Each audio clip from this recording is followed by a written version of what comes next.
Assalamualaikum warahmatullahi wabarakatuh. Saya ucapkan kepada semua yang menonton rakaman video YouTube ini. Saya perkenalkan diri saya.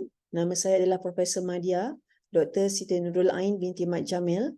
Saya merupakan seorang tenaga pengajar di Pusat Asasi Sains Universiti Putra Malaysia, yang mana ia merupakan satu pusat yang menyediakan persediaan pelajar, iaitu untuk pusat pra-university untuk pelajar memasuki ke program bachelor di UPM. Saya juga menjalankan penyelidikan di Jabatan Kimia Fakulti Sains UPM, di mana penyelidikan saya adalah berkaitan dengan sains polimer dan juga untuk environmental clean up. Jadi pada dalam sesi video ini saya akan menyampaikan ceramah yang berkaitan dengan kempen kesedaran pencemaran mikroplastik terhadap alam sekitar, di mana ini merupakan suatu acara anjuran UPM dengan kolaborasi bersama dengan Kementerian Sains, Teknologi dan Inovasi MOSTI dan juga Kimia Malaysia, dan ini bersempena dengan program Minggu Sains Negara yang dilaksanakan sepanjang bulan Oktober hingga bulan November tahun 2023.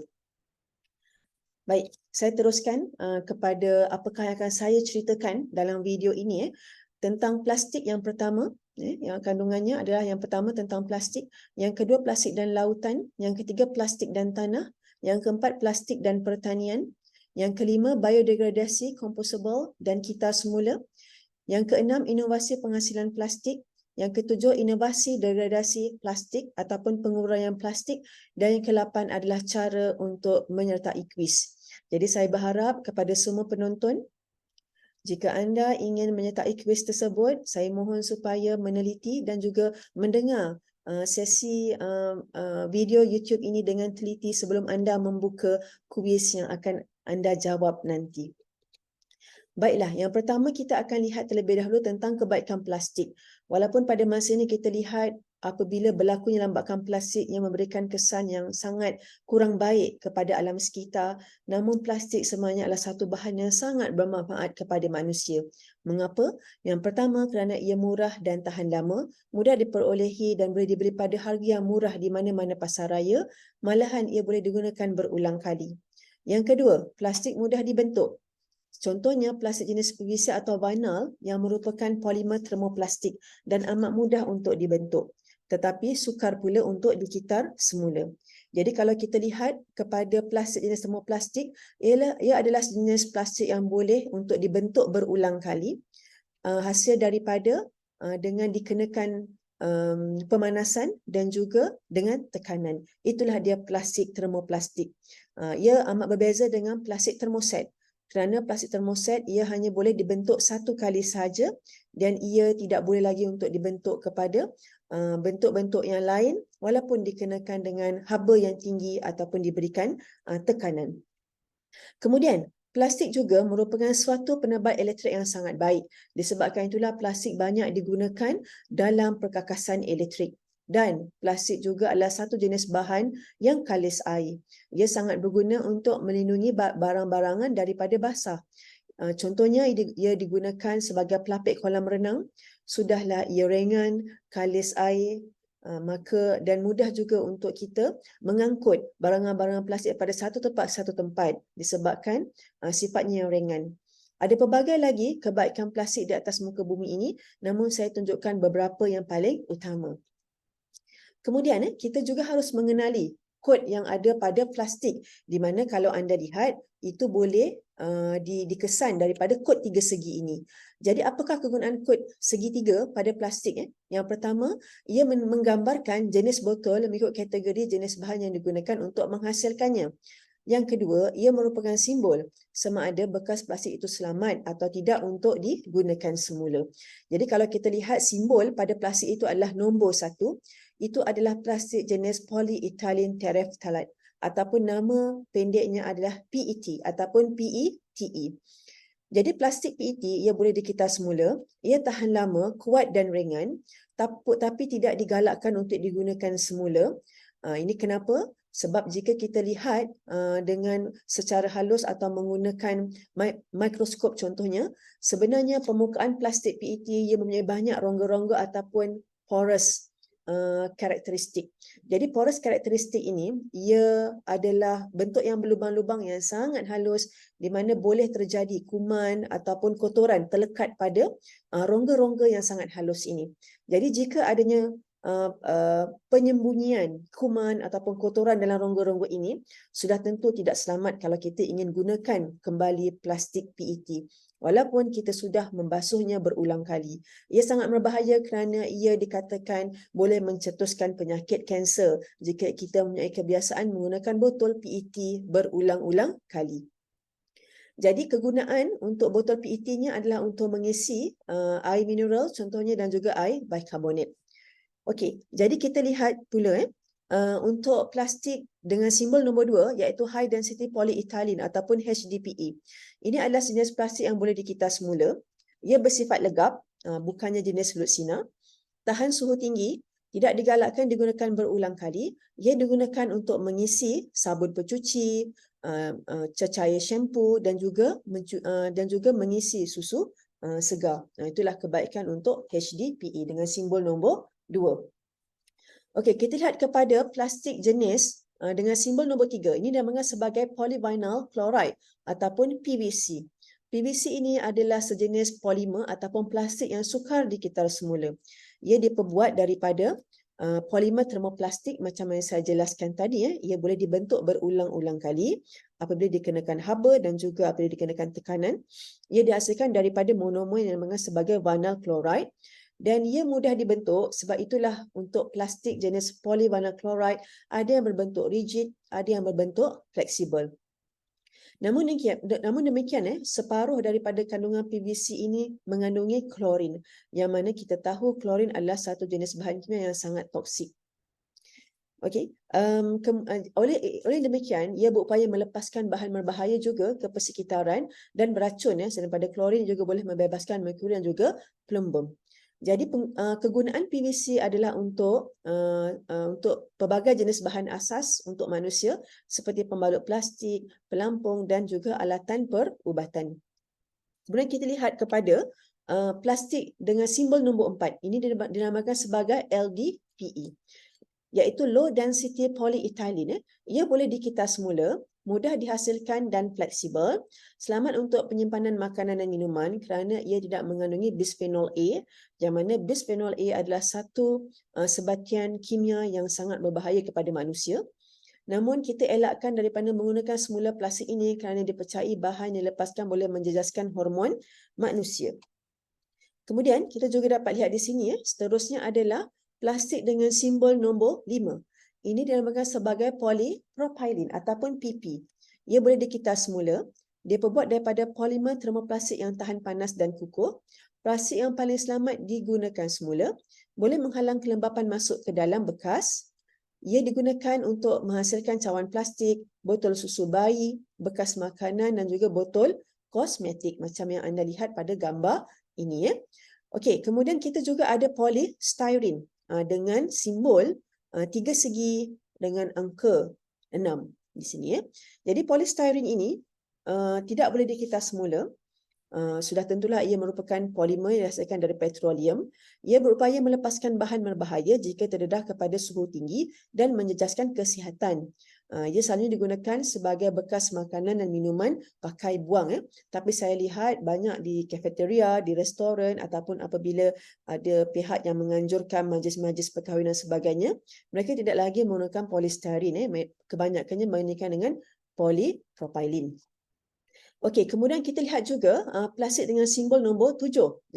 Ini adalah jenis lain-lain iaitu plastik selain daripada plastik nombor 1, 2, 3, 4, 5 dan 6.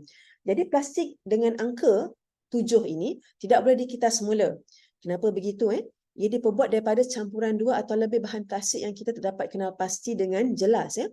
Oleh yang demikian, ia mungkin mempunyai bahan beracun kerana bahan asasnya kita tidak dapat kenal pasti. Jadi kita perlu mengelakkan menggunakan berulang kali plastik dengan angka 7 ini.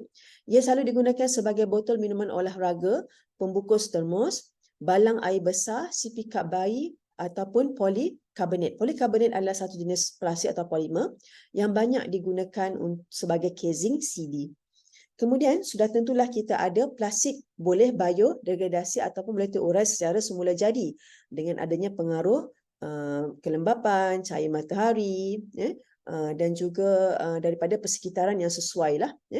Jadi plastik ini boleh terurai hasil aktiviti organisma hidup seperti mikrobs bagi menghasilkan air, gas karbon dioksida dan juga biomas. Jadi plastik yang boleh terbiodegradasi ini selalunya dihasilkan berasaskan bakteria, soya, gandum, selulosa dan sebagainya. Pendek kata, ia dihasilkan daripada bahan-bahan asas yang mana ia adalah sumber yang boleh diperbaharui, tidak sama seperti petroleum. Okey, kita terus kepada apakah itu mikroplastik. Kita dah lihat kebaikan plastik di mana ia memberi manfaat pada manusia, namun daripada tahun ke tahun, daripada semasa ke semasa kita dapat lihat impak apabila plastik itu terlampau menimbun, ia boleh mericih kepada saiz yang lebih kecil yang dinamakan sebagai mikroplastik. Jadi mikroplastik merupakan cebisan kecil plastik dengan saiz kurang dari 5 mm panjang dan daripada pelbagai bentuk dan juga jenis. Ini adalah contoh-contoh mikroplastik primer, iaitu ia adalah untuk mikroplastik yang terus masuk ke dalam lautan. Sumbernya adalah microbeads ataupun manik mikro yang datang dari produk penjagaan diri ataupun needles yang digunakan untuk mengisi soft toys dan juga bantal. Okey, kemudian kalau itu adalah mikroplastik sekunder, ia merupakan cebisan plastik yang asalnya lebih besar, kemudian terputus kepada cebisan kecil akibat pengaruh persekitaran seperti cahaya UV, tindak balas kimia dan juga tindak balas mikrobiologi. Jadi contoh sumber mikroplastik sekunder adalah jika kita lihat pada gambar ini, ada seekor penyu yang telah tersangkut dengan cebisan-cebisan pukat jala, tentulah di tepi pantai. Jadi apabila plastik yang bersaiz besar ini, ia mericih kepada saiz yang lebih kecil, dia akan menghasilkan mikroplastik sekunder. Daripada saiz besar menjadi saiz kecil. So ini sangat berbeza dengan mikroplastik primer kerana daripada sumber asal terus masuk ke dalam air. Okey, kemudian kita lihat apakah itu microbeads yang saya ceritakan tadi. Microbeads ni contohnya dalam pencuci muka untuk wanita ataupun lelaki. Apabila kita menggunakan pencuci muka yang kita percayai boleh mengelupaskan kulit muka supaya kulit muka lebih halus itu, dia mengandungi microbeads yang sebenarnya adalah partikel yang sangat kecil, merupakan partikel plastik padu dengan saiz dalam julat daripada 10 mikrometer hingga 1 milimeter. Jadi penggunaan microbeads ini sangat tidak terkawal dan juga sukar untuk kita mengumpulkan, untuk kita recover microbeads daripada air disebabkan saiz yang sangat kecil. Apatah lagi kalau ia merupakan nanoplastik, lagi kecil saiznya, itu antara saiz 1 hingga 1000 nanometer, lebih halus daripada mikroplastik. Jadi kita berbalik kepada microbeads tadi. Banyak negara di dunia telah melaksanakan undang-undang untuk melarang pembuatan kosmetik dan produk penjagaan diri mengandungi microbeads. Antara negara yang melaksanakan undang-undang ini adalah di Kanada, Ireland, Belanda dan juga United Kingdom. Okey, kita lihat faktor-faktor plastik boleh masuk ke dalam lautan. Sudah tentulah kotoran ini datang daripada contohnya sisa kapal laut, daripada sisa domestik daripada rumah kita, daripada sisa industri dan juga daripada sisa pantai. Jadi daripada sisa domestik ini, daripada rumah kita masuk ke sistem pembentungan atau masuk ke dalam longkang, kemudian masuk ke parit, masuk ke sungai dan seterusnya akan mengalirlah pencemaran plastik-plastik yang menimbun ini ke dalam lautan.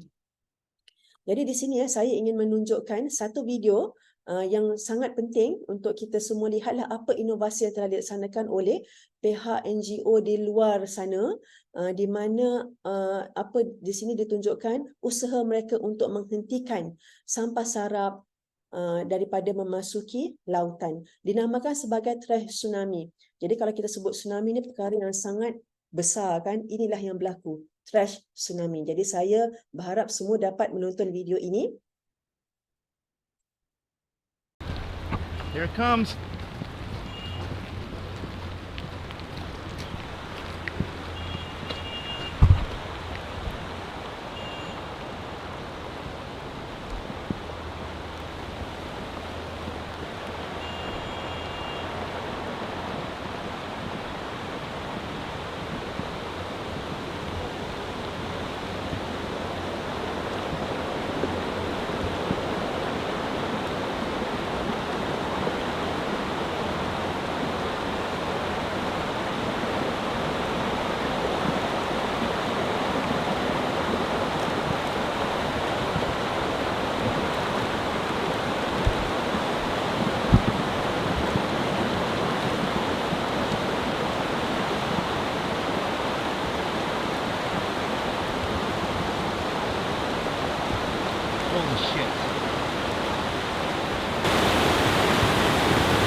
what I'm seeing. I cannot believe this. What on earth are you seeing right now? The massive flood, what we are expecting, man. Now, if you see, two of the posts are killed because the heavy force that all of the trash and the force of the river is making on our fence. So it's working. It's working. Shit, Guillermo, shit! Yeah!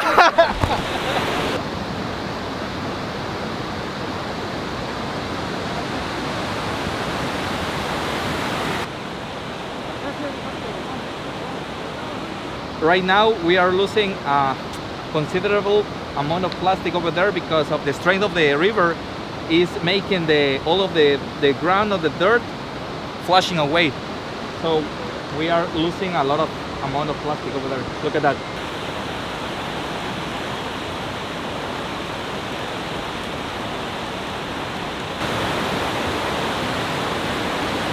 The positive thing here is that we know that it's a pilot phase. However, we know now which are our weak spots on the fence. So this is not the only flood that we will experiment this season.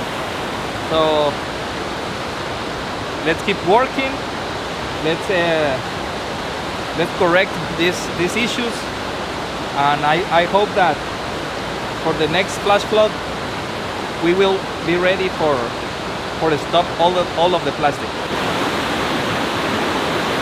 I have a lot of mixture of emotions because this water for sure going to the ocean. So if this fence works properly, we know for sure that all of this amount of plastic we will out of the ocean for sure.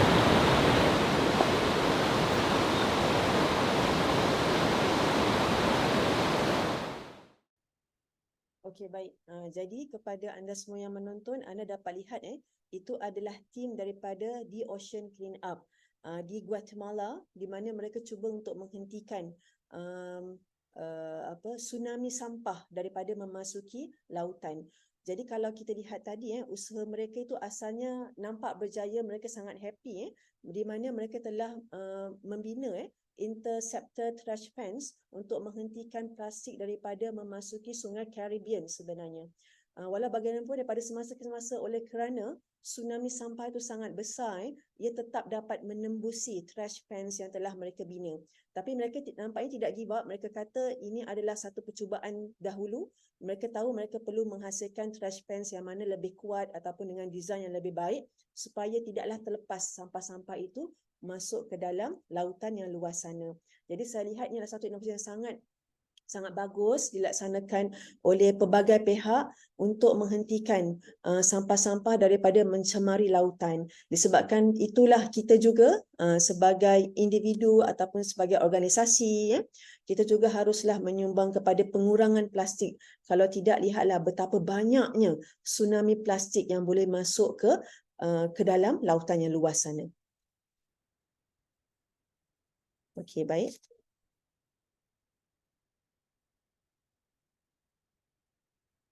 Here it comes.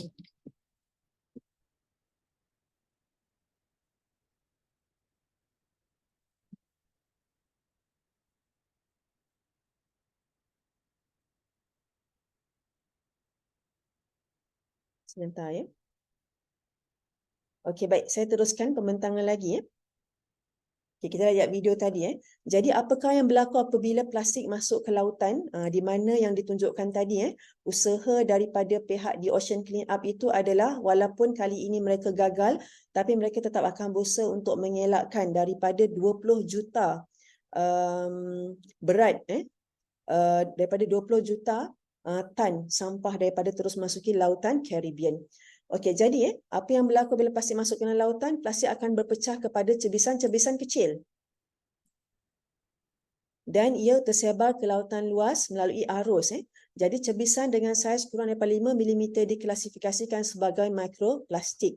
Jadi sekiranya kita melihat dekat permukaan air laut terdapatnya sampah, ia sebenarnya hanya mewakili 1% daripada jumlah plastik di dalam lautan. Manakala selebihnya iaitu sebanyak 99% lagi adalah dalam bentuk mikroplastik sebenarnya telah tenggelam di dasar lautan atau memasuki organ badan haiwan laut atau melekat pada tumbuhan akuatik seperti terumbu karang dan sebagainya. Jadi yang kita lihat yang kita lihat dengan mata kasar hanya 1%.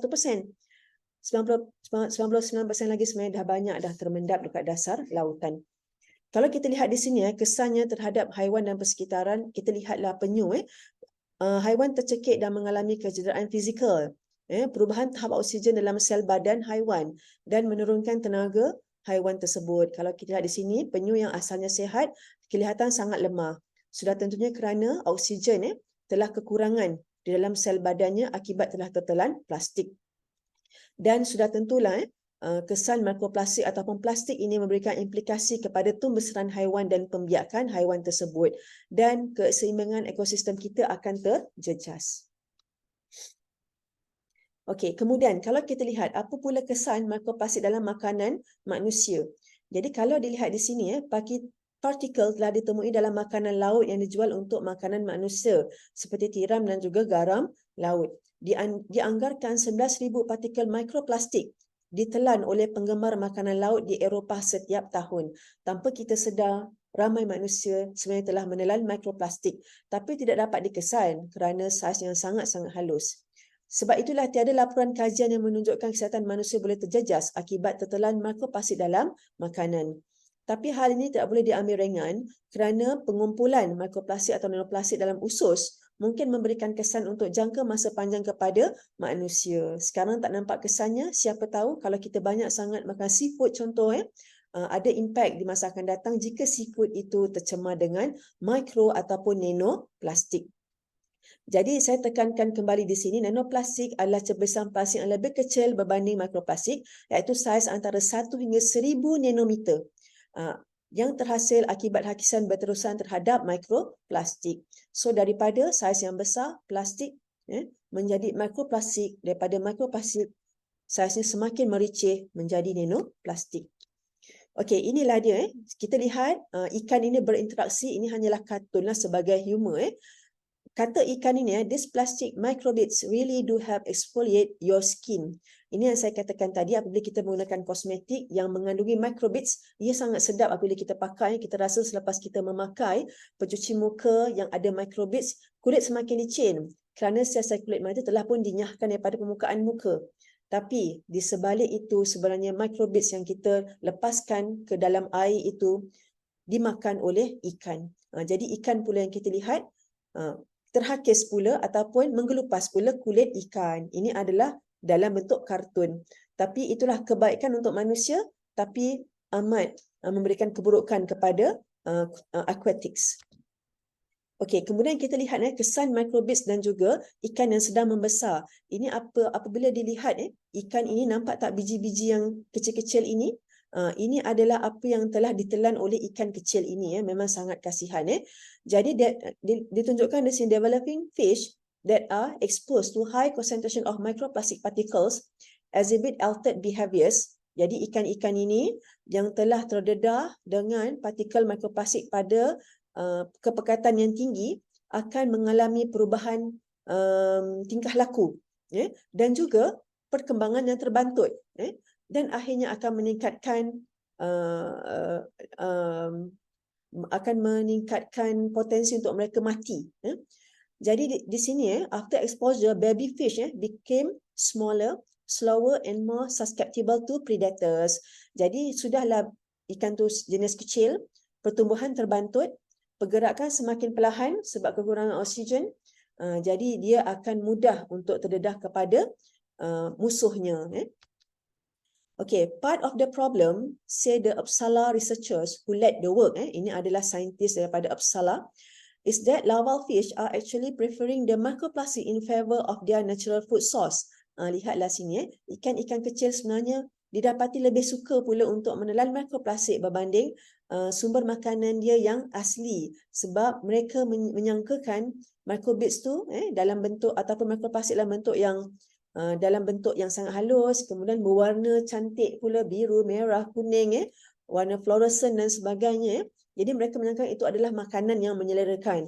Jadi mereka menjadi hook, mereka menjadi suka dengan mikroplastik. Seolah-olah itu adalah makanan ringan mereka. Itulah yang berlaku kepada hidupan di dalam lautan. Sangat kasihan. Okey, kemudian kita nak lihatlah juga plastik ini bagaimanakah ia sebenarnya boleh mencemari badan-badan hidupanlah manusia, haiwan ataupun tumbuh-tumbuhan. Jadi kalau plastik itu terbuang merata-rata menjadi mikroplastik, kesan tindak balas kimia akan berlaku semasa peringkat degradasi plastik itu sendiri. Dalam plastik selalunya adanya bahan aditif seperti phthalates dan bisphenol A, lebih dikenal sebagai BPA, yang mana bila bahan aditif ini digunakan semasa menghasilkan plastik, bila plastik itu dibuang merata-rata kepada persekitaran, terkena pancaran cahaya matahari dan sebagainya, maka bahan-bahan yang toksik seperti phthalates dan bisphenol A ini boleh bocor daripada partikel plastik dan menyerap kepada persekitaran sama ada air, tanah dan sebagainya. Jadi bahan aditif yang telah bocor daripada partikel plastik ini akan mempunyai kesan buruk terhadap hormon dan mengganggu sistem hormon vertebrata dan juga invertebrata. Kemudian partikel bersaiz nano pula boleh menyebabkan keradangan dan boleh melintasi membran yang sangat selektif, highly selective membranes, seperti menghalang darah otak iaitu blood-brain barrier ataupun placenta yang ada dalam hidupan.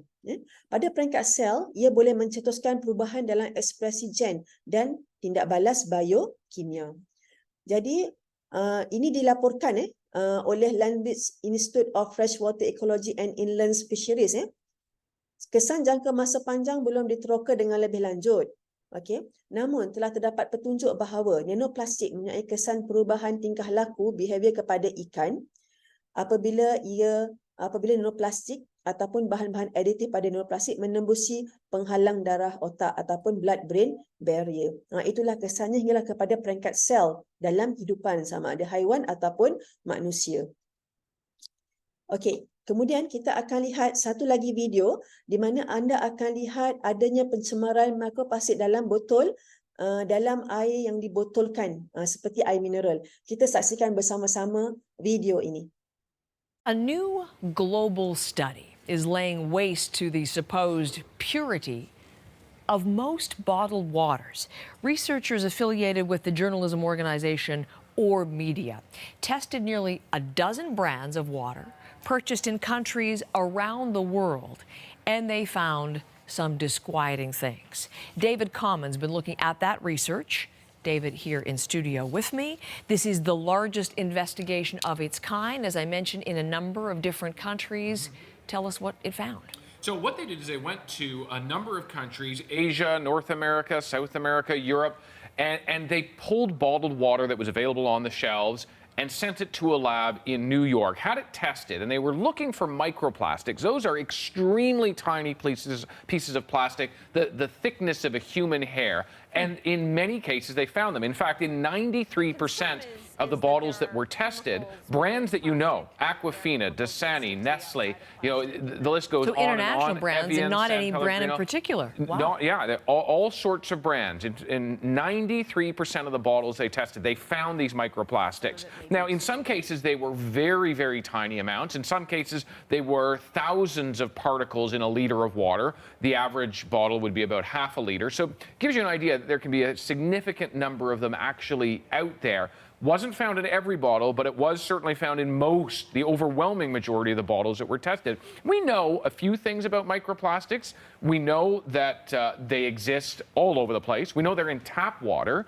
We know that because Orb Media, this same group, actually did a test of tap water in many countries around the world. What they found is that there's actually less in the tap water they tested than in the bottled water they tested, which really is interesting to us because of the whole purity talk that goes on around bottled water. Did they determine how the microplastics get into the water in the bottle? They didn't look at that specifically, but they do have a few theories, partly because of the microplastics that they could identify. It is in many cases the same type of plastic as it is from the cap of the water bottle. So perhaps, we don't know this definitively, perhaps when that cracking open happens, these tiny little particles fall away. Now, is there any danger in that? That's, of course, the next big question. And the answer is we don't know definitively. We know that these plastics are so small that they could probably pass through your gastrointestinal tract, that essentially they could get into your bloodstream, which means they can stay in your body. And we also know that plastics in general can absorb chemicals that could be harmful to our body. We didn't look particularly at what these plastics contain. They really are tiny, and that work has not been done. But it does certainly suggest that more work does need to be done. And this is a whole new emerging area of science for the very reasons that you highlight. It's interesting, the companies, when asked for statements, they pointed to the fact this is a new area. There are no uniform standards, there are no regulations for these things, are there? Absolutely, and there is, as the companies well point out, there is nothing that says you have to have below a certain amount or you can't have any. There's nothing in the world that says something like that. But we also have questions from scientists about what it might do. And so the companies come back to us and say, we're interested in this as well, but it's an emerging science. Some of the companies, some of the brands actually came back and said, yeah, we've found microplastics too, though in much lower levels than this Orb study is finding. This particular study, important to note, didn't look at bottled water in Canada. Even though I'm using the names of brands that exist in Canada, the bottles tested didn't come from Canada. And because it didn't, we're going to test it at Marketplace. We're going to try to see if we find similar results in Canadian bottled water. April 6th, the air date for that investigation. So stay tuned. But David, thank you very much. It's definitely pause for thought for those who drink bottled water. Ini tadi, Alright, okay. Jadi daripada video tadi saya jelaskan sedikit lah. Ini adalah satu kumpulan saintis yang mana mereka melaksanakan ujian terhadap air yang dibotolkan dalam botol-botol seperti botol mineral seperti ini. Jadi mereka mendapati banyak jenama-jenama popular air mineral daripada seluruh dunia menghantar kepada mereka ni di makmal mereka, didapati banyak yang mengandungi mikroplastik. Dan didapati kandungan mikroplastik concentration-nya adalah lebih tinggi dalam air yang dibotolkan berbanding dalam air pipe. Itu yang paling membimbangkan kan. Okey, kemudian di manakah daripada datang manakah sumber mikroplastik dalam air yang dibotolkan itu? Jadi ada satu teori tapi tidaklah dapat disahkan dengan jelas oleh penyelidik tadi. Dia mengatakan jenis mikroplastik yang ada dalam botol dalam air mineral yang dibotolkan itu sama dengan jenis cap yang digunakan untuk membotolkan air mineral tersebut. Tapi tiadalah lagi kajian yang lebih mendalam tentang itu. Jadi itulah kita lihat daripada persekitaran kita ni, pencemaran itu ada di mana-mana sahaja. Maka saya berharap mari kita bersama-sama untuk mengurangkan lagi pencemaran plastik supaya tidaklah sampai botol air mineral yang kita sangkakan sangat bersih rupanya turut mengandungi mikroplastik. Okey, baik, kita lihat video yang kedua tadi. Saya akan teruskan di sini tentang kesan plastik. Ini adalah satu artikel yang dikeluarkan oleh UN Environment Program UNEP tentang Plastic Planet, How Tiny Plastic Particles Are Polluting Our Soil, yang diterbitkan pada 22 Disember 2021.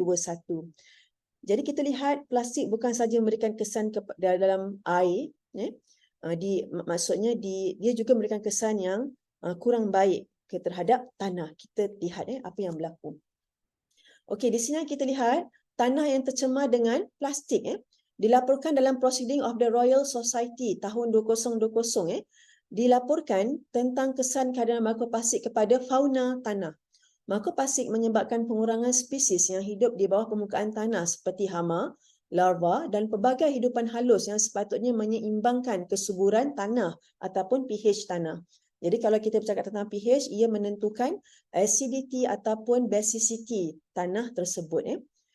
Jadi itulah dia. Kalau kita lihat pada chlorinated plastik, iaitu plastik yang mengandungi unsur klorin, ia berupaya membebaskan bahan kimia berbahaya ke persekitaran tanah dan mulai menyerap masuk ke dalam air bawah tanah atau persekitaran sumber air serta keseluruhan ekosistem. Ini menyebabkan kesan yang tidak baik kepada semua spesies hidupan yang minum air, sama ada haiwan, tumbuhan ataupun manusia.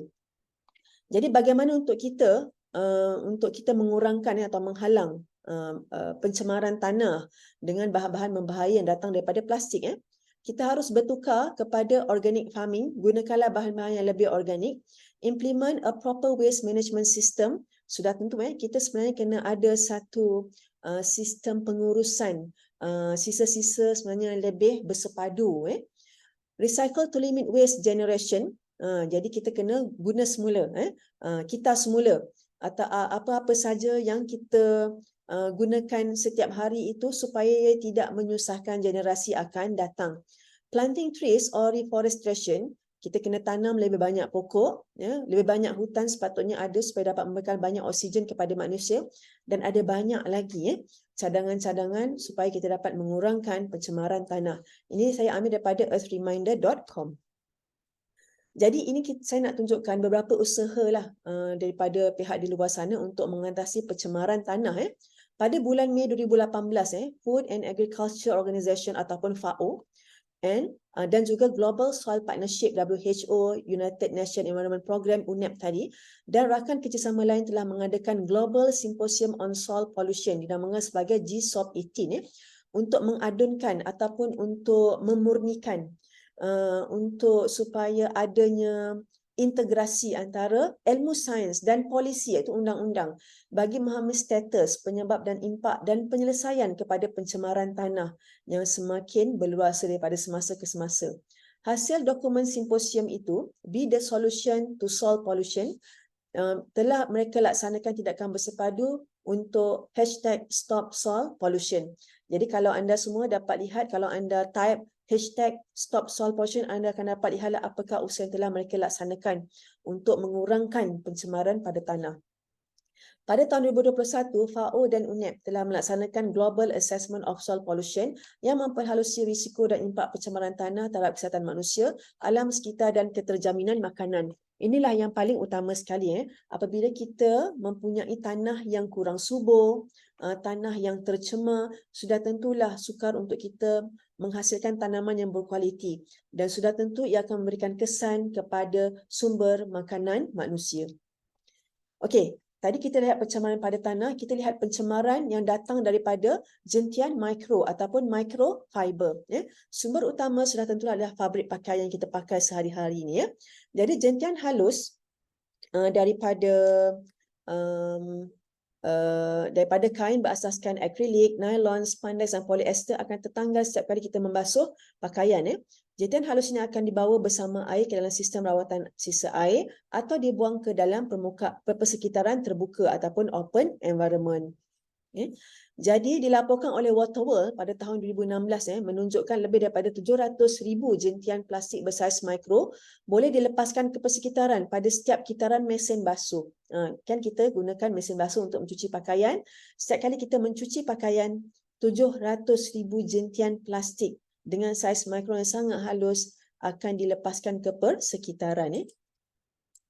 Okey, hal ini tidak termasuk jika manusia mencuci menggunakan tangan. Hand washing yang lebih banyak dipraktikkan di negara sedang membangun. Namun, kesannya boleh jadi turut signifikan terhadap pelepasan jentian kain ke dalam sistem air.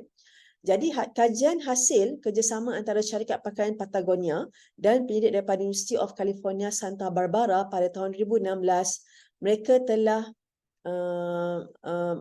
telah mengeluarkan statement mencuci sehelai jaket sintetik akan melepaskan secara purata 1.7 gram microfiber hanya dengan satu kali cucian. Itu baru satu kali cucian ya. Kalau kita cuci banyak-banyak kali, ada berapa gram pula microfiber yang kita lepaskan.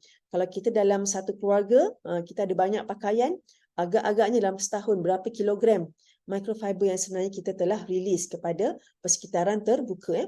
Pada tahun 2019 dianggarkan 1.5 million trilion microfiber telah berada dalam lautan di serata dunia. Sebab itulah tadi saya nyatakan kalau kita lihat sampah dekat permukaan laut itu hanya meliputi 1%.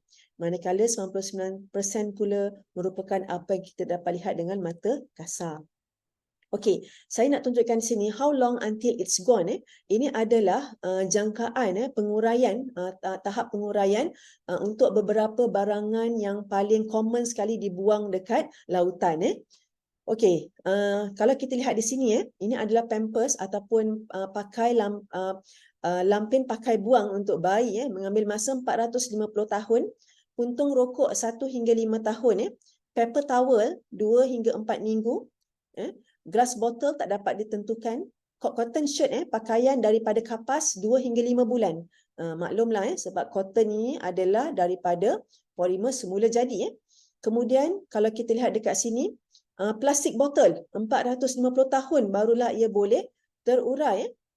Styrofoam cup yang kita gunakan, yang saya tunjukkan tadi kan, tapi ramai dah sekarang kita tak gunakan lagi styrofoam. Kerana apa? Lihatlah, ia mengambil masa 50 tahun untuk ia hilang daripada atas muka bumi ini. Ini adalah stokin bulu 1 hingga 5 tahun. Okay. Dan juga ada macam-macam lagi plastik grocery bag antara 10 hingga 20 tahun. Barulah dia betul-betul terurai. Jadi kat sini kita boleh lihatlah berapa lama masa diambil untuk semua sampah sarap yang banyak sangat berada di lautan ini untuk dihilangkan daripada atas muka bumi ini. Okey, saya teruskan saya punya pembentangan Okey. Ini kesan pencemaran plastik terhadap kelestarian makanan. Maksudnya tadi kita ada beberapa sumber dah. Kita ada mikroplastik, nanoplastik, microbeads dan juga microfiber lah yang saya tunjukkan tadi. Jadi ia akan memberikan kesan terhadap kelestarian makanan. Kesan pencemaran tanah pertanian menghalang tumbuhan menyerap nutrien daripada tanah dan mengganggu pembesaran tumbuh-tumbuhan, mengganggu perairan di kawasan pertanian dan mencemarkan tempat tadahan air di ladang pertanian. Sudah tentu kalaulah plastik itu berlonggok, tidak diuruskan, tiada sistem pengurusan sisa yang baik, plastik ini akan berkumpul dan akan menyumbatkan longkang, sistem pengairan, sungai dan sebagainya. Sebenarnya toksik yang dilepaskan oleh plastik kepada persecaran akan diserap oleh tumbuh-tumbuhan dan seterusnya mengancam kesihatan manusia melalui rantaian makanan. Kemudian di kawasan pertanian juga kalaulah petani membakar plastik di kawasan pertanian, ia akan menyumbang pula kepada pencemaran udara. Jadi kita lihat, ini saya ambil daripada satu jurnal daripada Bulletin of Environmental Contamination and Toxicology. Gambar ini saya ambil daripada situ. Jadi kita lihat yang warna kuning adalah mikroplastik, di mana ini adalah pokok lah, pokok tumbuhan lah yang kita tanam kan. Jadi kalau kita lihat, kita ada anak panah yang penuh dan anak panah dash di sini. Jadi kat sini kita nak tunjukkan bagaimanakah mikroplastik ini memberikan kesan kepada satu batang pokok. Bagaimana memberi kesan yang kurang baik kepada satu batang pokok. Jadi kat sini mikroplastik selalunya bukan hanya pencemar dalam tanah. Dalam tanah juga ada pencemar dinamakan sebagai logam berat ataupun HOCs. HOC adalah hydrophobic organic compound. Di mana ia mempunyai interaksi yang tidak baiklah dengan air.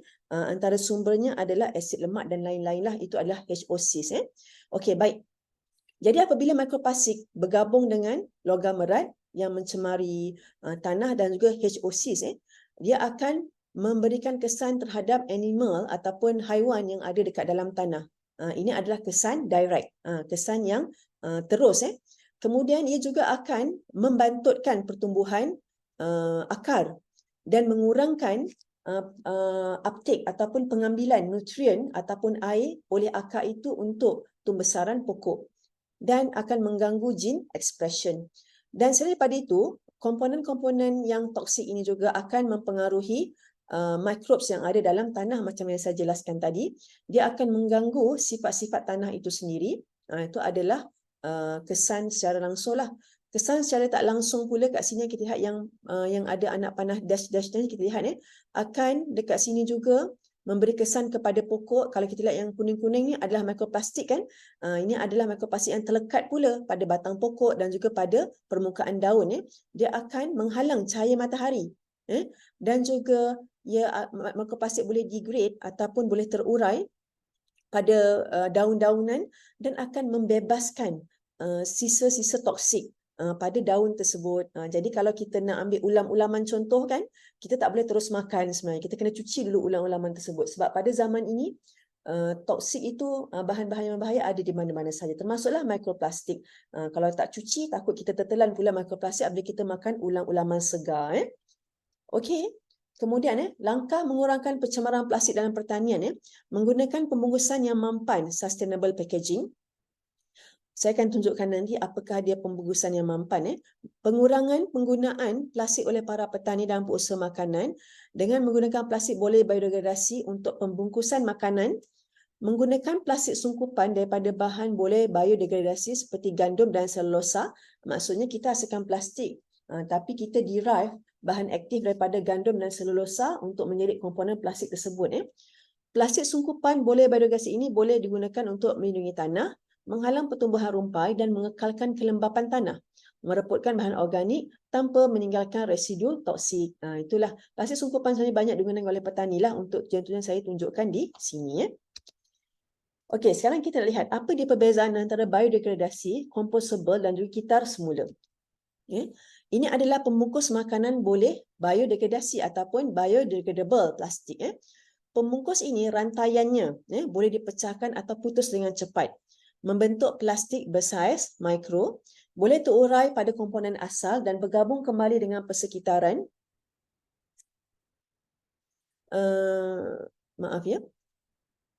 Boleh kembali dengan persekitaran jika diletakkan dalam keadaan sesuai dan dengan kehadiran bakteria, fungi ataupun mikroorganisma. Jadi boleh dia berbalik kepada komponen asalnya jika keadaan persekitaran yang sesuai.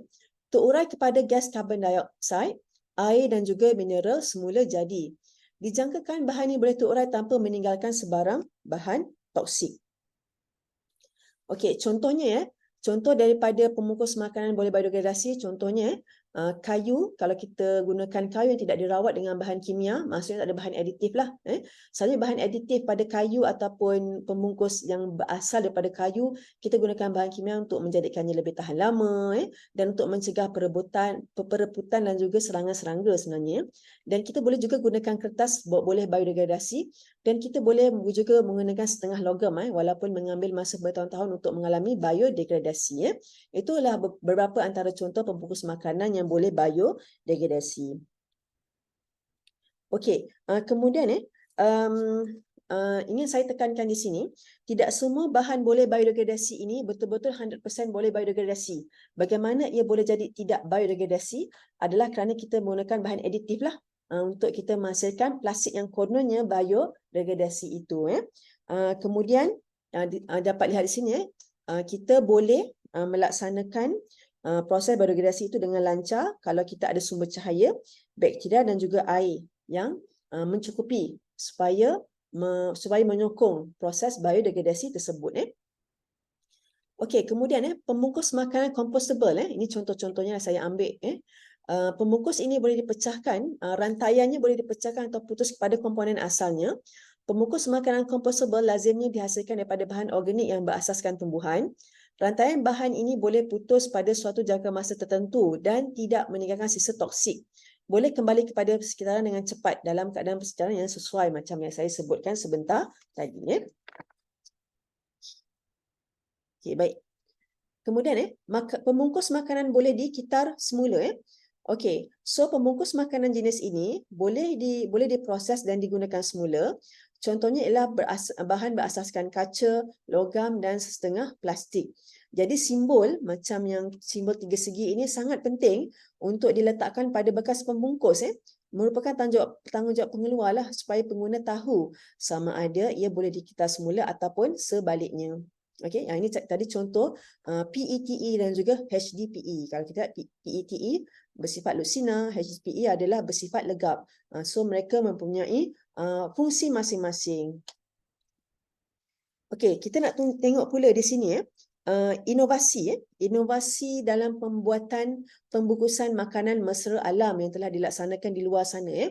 Contohnya dekat sini adanya satu inovasi iaitu menghasilkan cutlery ataupun barangan-barangan untuk makan, pinggan, sudu, garpu, chopstick, mangkuk dan sebagainya, cawan dengan menggunakan biji avocado untuk menggantikan plastik. Ini adalah dilaksanakan oleh syarikat Biofuels dari Mexico di mana mereka mengumpulkan biji avocado dan menukarkannya kepada bioplastik. So mereka gunakan bahan daripada biji avocado ini untuk menghasilkan pinggan, straw minuman dan bekas makanan yang boleh terurai. Okey.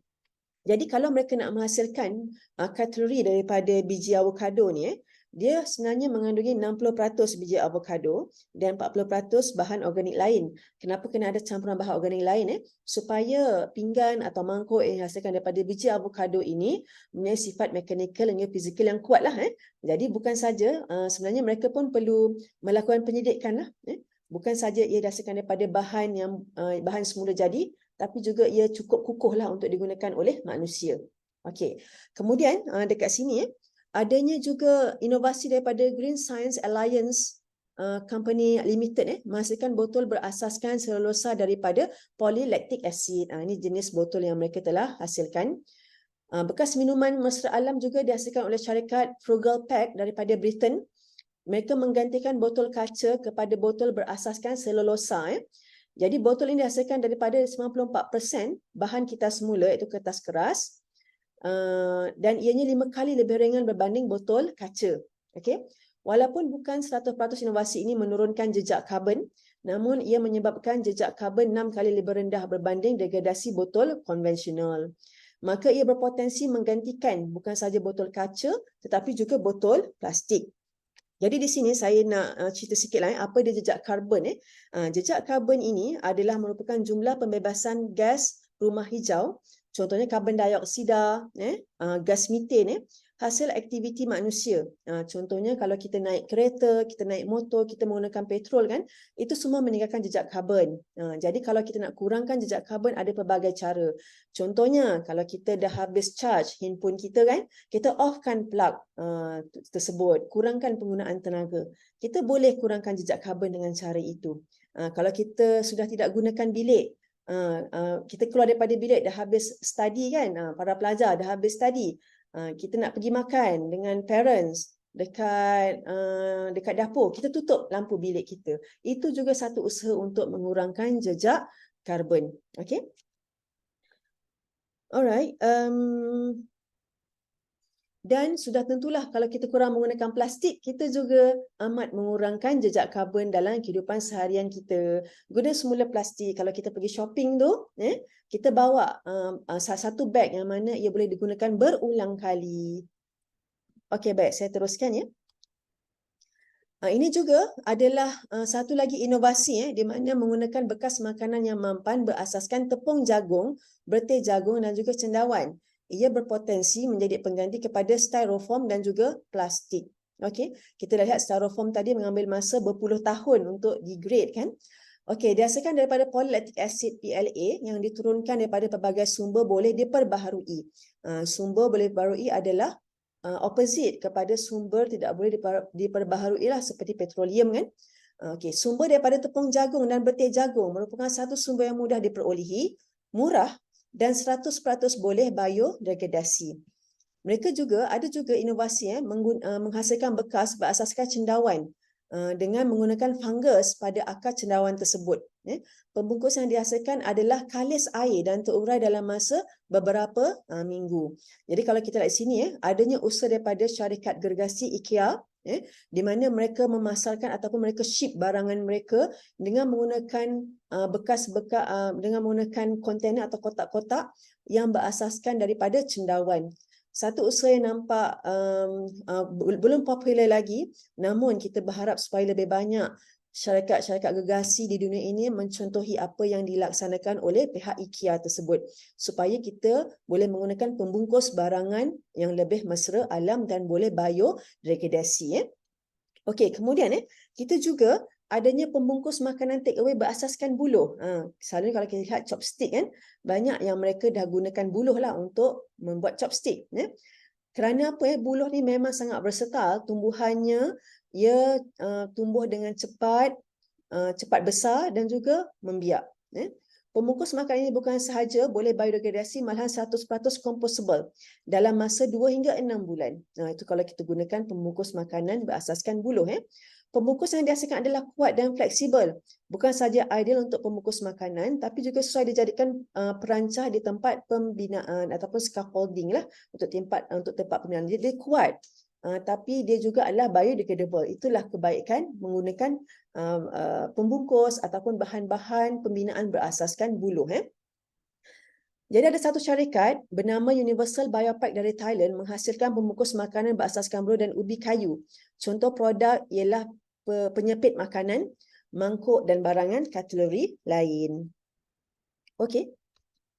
Okey, ini dia penghasilan fabrik mesra alam. Ada juga inovasi supaya fabrik itu lebih mesra alam di mana adanya usaha untuk menghasilkan fabrik daripada jentian daun abaka. Daun abaka ini amat banyak tumbuhan ini berada di Filipina, ada banyak di Filipina. Okey.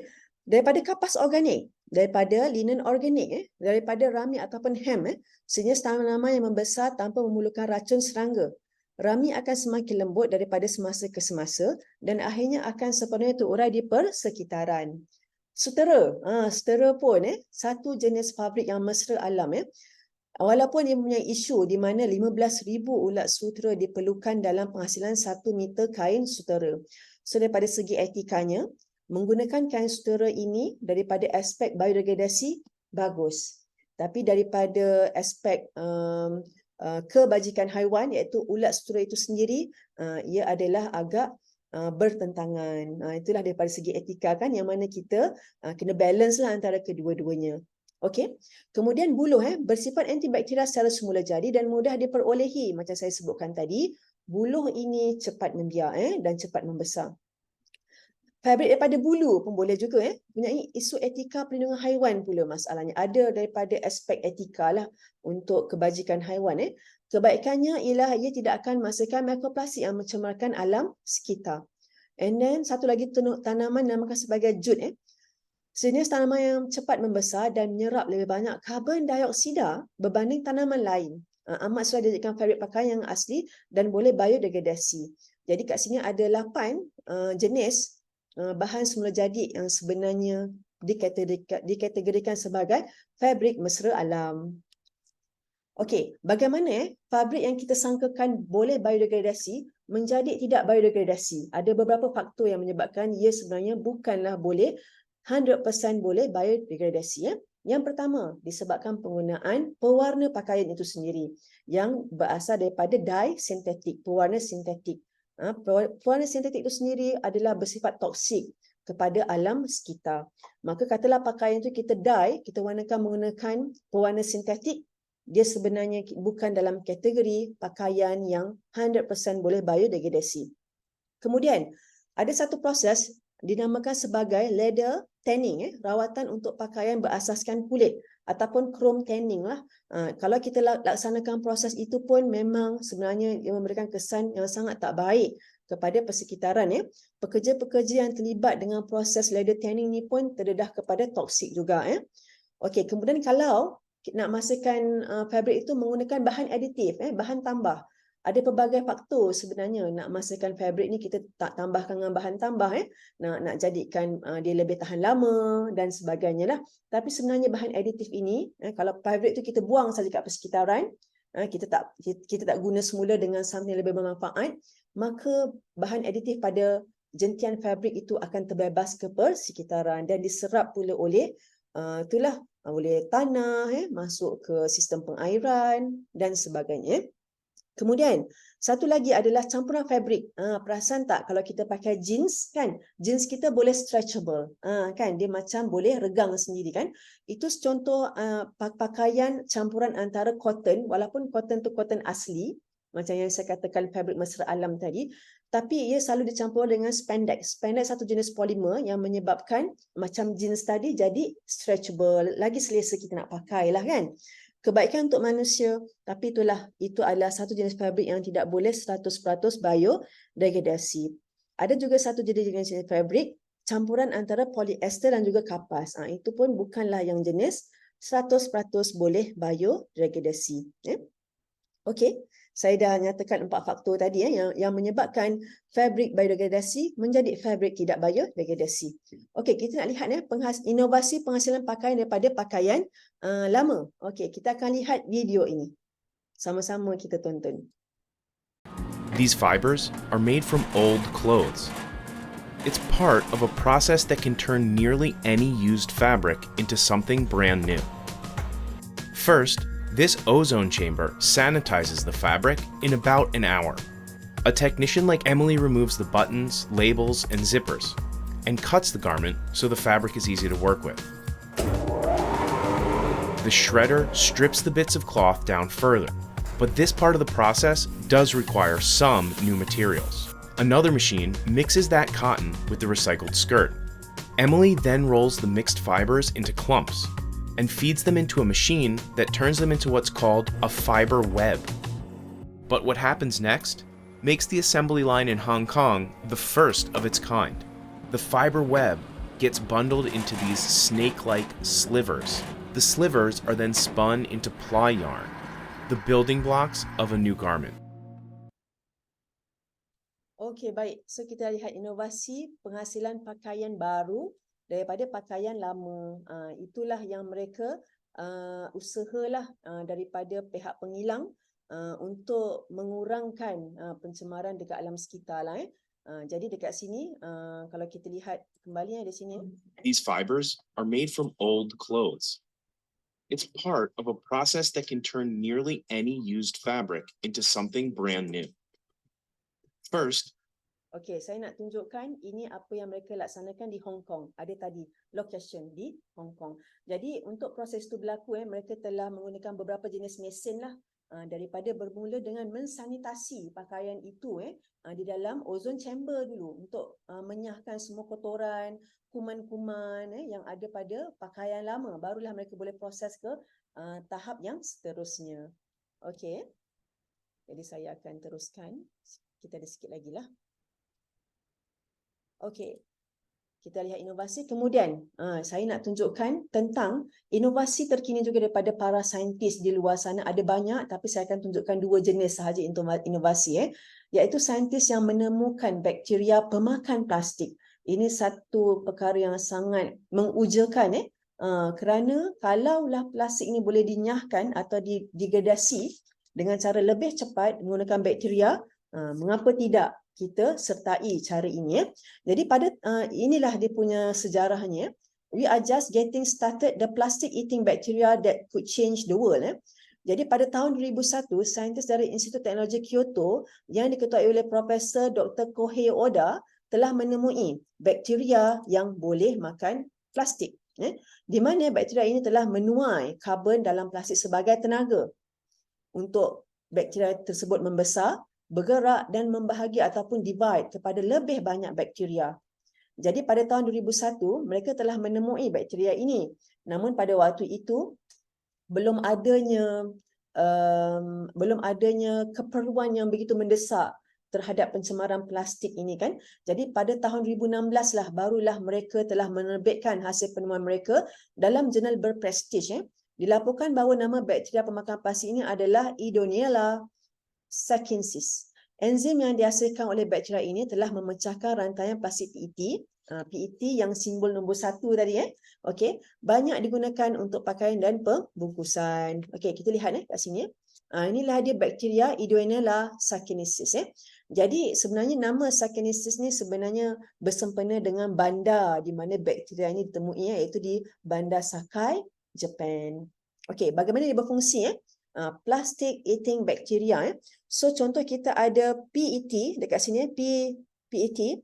So dekat sini dia bakteria ini akan menghasilkan enzim namakan saga PETase dan METase, dua jenis enzim yang akan memecahkan PET plastik kepada terephthalic acid dan juga ethylene glycol yang kurang harmful kepada persekitaran. Dan juga menjadi sumber makanan pula kepada bakteria ini. Itulah dia kelebihan adanya bakteria pemakan plastik ini. Okey. Yang kedua, bakteria pemakan plastik ini dilaporkan telah ditemui oleh saintis daripada Royal Netherlands Institute for Sea Research, Maaike Guderian. Ini dia. Wanita inilah wanita hebat, seorang saintis yang menemui bakteria ini, di mana bakteria tersebut diberikan perawatan dengan sinar UV dalam botol yang mengandungi air laut buatan. Kemudian bakteria diberi makan plastik. Didapati telah berlaku pembentukan gas karbon dioksida di permukaan air. Inilah satu pemerhatian oleh saintis wanita ini yang menyebabkan bakteria ini sebenarnya dia makan plastik. Jadi nama bakteria ini adalah Rhodococcus ruber yang boleh makan dan mencernakan plastik, rantaian polimer plastik telah ditukar kepada gas karbon dioksida dan sebahagian lain yang tidak berbahaya kepada persekitaran. Namun, terdapat kenyataan daripada saintis wanita inilah, walaupun dia telah melalui satu penemuan yang sangat hebat, dia tetap menyatakan bahawa microbial digestion is not a solution to the huge problem of all the plastic floating on and in our oceans. Itulah dia katakan, walaupun dia telah menemui microbial digestion ini, tapi dia masih kata ini bukan solution yang betul-betul boleh mengatasi masalah plastik yang terapung dekat lautan yang juga termendap dalam lautan, iaitu apa? Mikroplastik dan juga nanoplastik. Alright, jadi last but not least, kita mungkin boleh fikir sedikit lah, adakah kita yang menyebabkan pencemaran mikroplastik? Jawapannya kita pun dah lihat dalam pembentang yang saya tunjukkan tadi. Cumanya kita sebagai generasi yang ada pada masa ini, kita yang berada atas muka bumi pada masa ini, kita berharap kita dapatlah mengurangkan dengan sebaik-baiknya, paling kurang sekali menurunkan plastik kepada generasi akan datang supaya mereka tidak terbeban dengan longgokan plastik yang sangat banyak di serata dunia ini. Jadi dekat sini haruslah kita melaksanakan rule of 4R, hukum 4R untuk mengurangkan sisa. Yang pertama, tolak menggunakan plastik sintetik. Yang kedua, reduce, mengurangkan penggunaan plastik. Gunakan plastik yang menghasilkan paling sedikit sisa plastik. Kemudian reuse, guna semula ataupun repurpose. Kalau kita reuse ni maksudnya katalah kalau kita nak beli makanan, kita bawa sendiri Tupperware kita, walaupun kita beli makanan di cafeteria, kita bawa sendiri Tupperware kan. Jadi kita kita boleh guna semula Tupperware tu daripada masa ke semasa. Kita boleh juga repurpose. Contohnya kita boleh gunakan bekas plastik lama untuk perkara lain seperti menanam pokok kecil sebagai hiasan. Ataupun kalau kita ada fabrik-fabrik lama di rumah, kalau mak ada banyak fabrik baju-baju lama, kita cakap pada ibu ataupun parents kita, why not kita jadikan sebagai perca dan kita buat selimut kan. Okay. And then recycle kita semula. Beli produk yang menggunakan bahan kita semula. Pilih produk yang mudah untuk dikitas semula. Bilas barangan dengan air sebelum dibuang ke lantung kita semula. Untuk mengelakkan pencemaran sisa sehingga menjejaskan proses kita semula. Sebab itu kalau kita dah gunakan botol ni contohnya kan, kemudian kita nak dia kita semula, kita cuci dulu dengan bersih. Jangan pula ada kotoran dalamnya kita terus buang dekat tong kita semula. Kita bantu pihak yang mengitar semula dengan cara apa? Buangkan sisa-sisa makanan yang ada pada plastik sebelum kita kitar semula. Okey, baik. Last but not least, saya akan tunjukkan cara menyertai kuis kempen kesedaran pencemaran mikroplastik terhadap alam sekitar. Okey, yang pertama anda dah menjalani langkah pertama lah, iaitu anda harus menonton sesi ceramah yang saya telah sampaikan ini. Kemudian adanya kuis secara dalam talian berdasarkan kepada sesi ceramah yang saya sampaikan. Jadi link kuis ini ada pada description YouTube yang saya kongsikan ini. Anda klik kepada pautan tersebut, anda terus masuk kepada paparan kuisnya nanti. Cumanya kuis itu akan dibuka bermula 27 Oktober pada pukul 8 malam hinggalah 6 November, Isnin pukul 12.30 malam. Alright, syarat penyertaan.